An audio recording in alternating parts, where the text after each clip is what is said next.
शांत झील और तूफानी मन और एक नई शुरुआत। क्या आपके मन में भी ऐसा तूफान चलता है जो कभी रुकता नहीं? क्या कभी आपने सोचा है कि शांति आखिर मिलती कहाँ है? तो रुकिए, क्योंकि ये कहानी आपकी जिंदगी बदल सकती है। स्वामी विवेकानंद परिचय। आज हम बात कर रहे हैं उस महापुरुष की जिसने भारत को सिर्फ जगाया नहीं, बल्कि हर इंसान को उसकी भीतर की ताकत से परिचित कराया। स्वामी विवेकानंद एक साधु लेकिन सैनिकों जैसा ओज, एक युवा लेकिन बुद्ध की तरह गहरा, जिनकी आवाज अमेरिका के मंचों से गूंजी और जिनके शब्द आज भी लाखों दिलों को हिम्मत देते हैं। कहानी की शुरुआत, ये बात है बहुत साल पहले की। स्वामी विवेकानंद भारत भ्रमण कर रहे थे, गांव-गांव, शहर-शहर। एक दिन वो पहुंचे उत्तर भारत के एक छोटे से गांव में, जिसका नाम था शांतिवन। नाम भले ही शांतिवन था, लेकिन गांव के लोगों के मन में शांति नहीं थी। मुख्य पात्र युवक आरव की व्यथा। इसी गांव में रहता था एक नौजवान आरव, बिल्कुल आप जैसे या आपके आसपास के किसी व्यक्ति जैसा। पढ़ा लिखा था, अच्छा घर था, पर अंदर से बिखरा हुआ था। उसका मन कभी रुकता ही नहीं था, हर वक्त उलझा रहता था। कभी भविष्य की चिंता, कभी अतीत की गलती, कभी रिश्तों की तकलीफ और कभी खुद से सवाल, मैं आखिर कर क्या रहा हूं? उसका चेहरा बुझ चुका था, आंखों में उदासी थी, नींद गायब थी। एक दिन उसे किसी ने बताया कि स्वामी विवेकानंद हमारे गांव आए हैं। बस फिर क्या था, आरव भागा भागा उनके पास गया। आरव बोला, स्वामी जी, मेरा मन कभी शांत नहीं रहता। मैं थक गया हूं, सो नहीं पाता, विचार पीछा नहीं छोड़ते, क्या करूं? स्वामी विवेकानंद ने उसे ध्यान से देखा, फिर बोले, बेटा चलो मेरे साथ, तुम्हें तुम्हारा उत्तर मिलेगा, लेकिन शब्दों से नहीं, अनुभव से। स्वामी जी और आरव पैदल चल पड़े, गांव से दूर, पेड़ों के बीच से होते हुए, ठंडी हवा, पक्षियों की चहचहाहट, और फिर पहुंचे एक सुंदर शांत झील के किनारे। वहां सब मौन था, न कोई शोर, न कोई भागदौड़। झील इतनी शांत थी कि आरव उसमें अपना चेहरा साफ देख सकता था। स्वामी जी बोले, आरव, इस झील को देखो, कैसी लग रही है तुम्हें?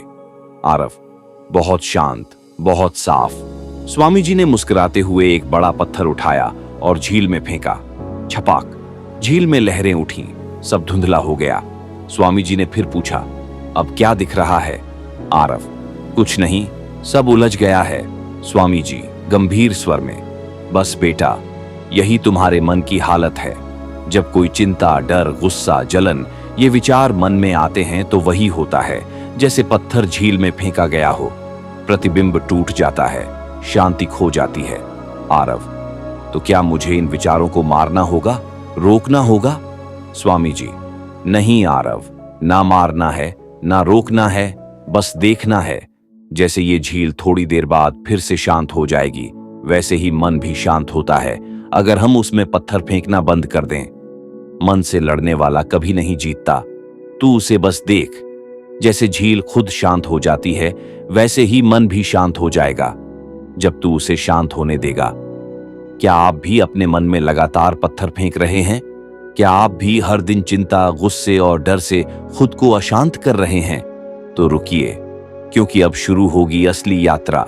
स्वामी विवेकानंद की 9 दिव्य शिक्षाएं, जो सिर्फ आरव की नहीं, आपकी जिंदगी भी बदल सकती हैं। अब शुरू हुई आरव की साधना, मन की शुद्धि की 9 दिव्य शिक्षाएं।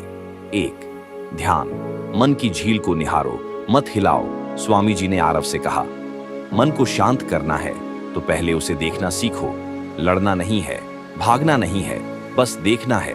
उन्होंने आरव को एक अभ्यास दिया, रोज सुबह एक शांत स्थान पर बैठो, आंखें बंद करो, शरीर ढीला छोड़ दो, और अब जैसे कोई पर्दा खुलता है, अपने विचारों को आते जाते देखो।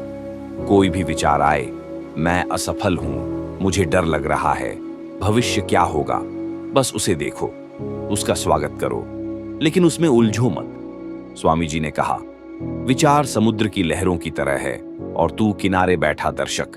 तू लहर नहीं है, तू पानी भी नहीं है, तू वो गहराई है जहां कोई हलचल नहीं होती। 2. सेवा, जब तू दूसरों के लिए जीता है, अपने घाव खुद भरने लगते हैं।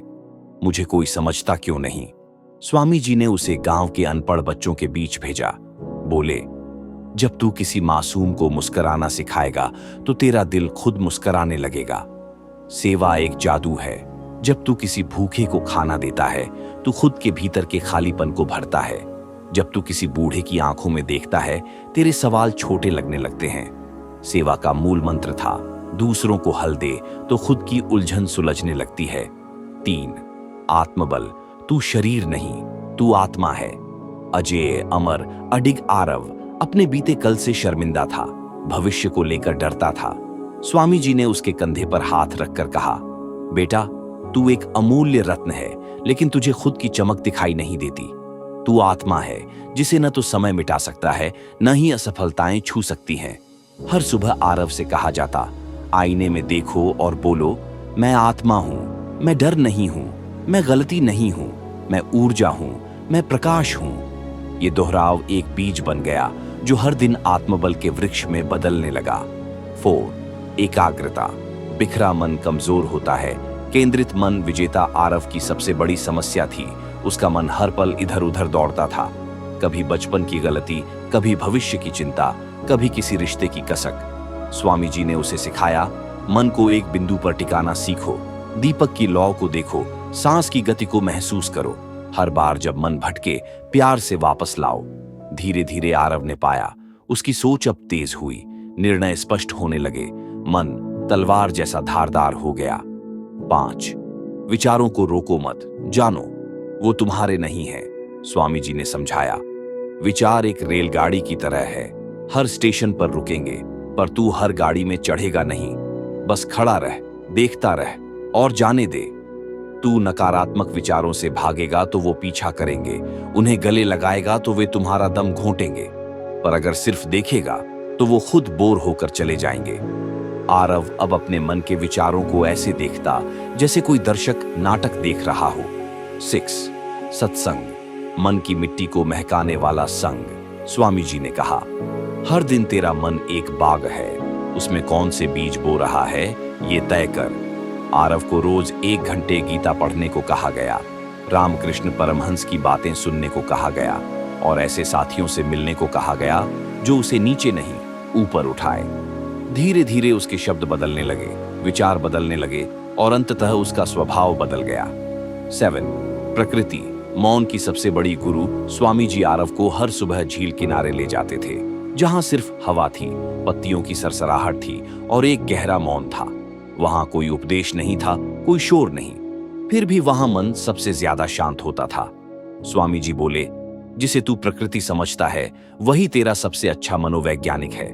वृक्षों के नीचे बैठो, सूरज को उगते देखो, नदी की ध्वनि सुनो और मन की घड़ी खुद सही हो जाएगी। 8. भय। भ्रम है, सामना करो और वो पिघल जाएगा।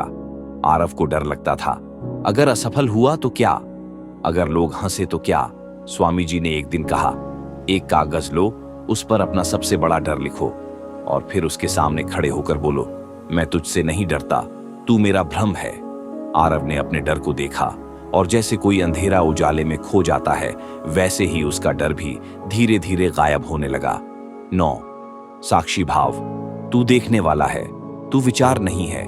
स्वामी जी ने कहा, आरव, तू जो सोचता है वो तू नहीं है, तू वो है जो सोच को देखता है, तू वो है जो अशांति को देखता है लेकिन खुद कभी अशांत नहीं होता।